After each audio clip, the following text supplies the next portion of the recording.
Namaste. My name is Jay Motwani. Today, me and my friend Kahan and Jamin are going to present our geography project on the tropical grasslands. The geography project required us to dive into different natural regions on Earth. Today, we will be discussing about tropical grasslands. Let us first find out what do grassland constitute of. Grasslands can be thought of as intermediates on the scale of environment, with forests on one end and the deserts on the opposite end. Forests occupy the most favorable environments where moisture is adequate for growth and survival of a tall, dense vegetation dominated by trees. On the other hand, deserts are found where moisture is so scarce that a continuous permanent vegetation cover cannot be maintained.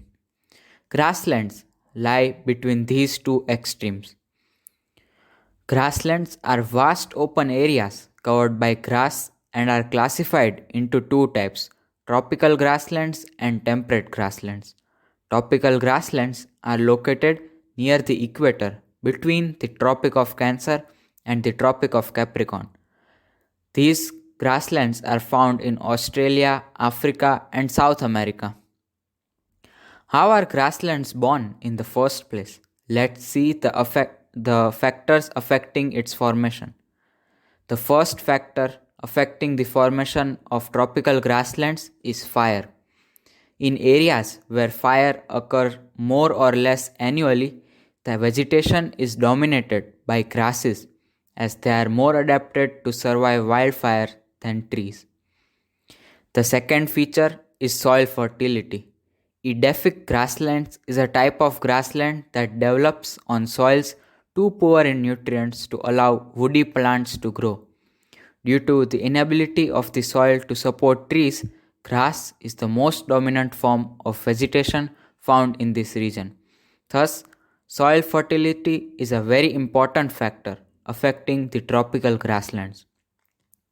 The third physical feature is rainfall and floods. Climatic savannas occur in areas experiencing temporary flooding. Tree roots get cut off from oxygen supply over long periods of the year by submergence. Grasses are more adapted than woody plants in areas where rain is too little or too unevenly distributed to support growth of trees.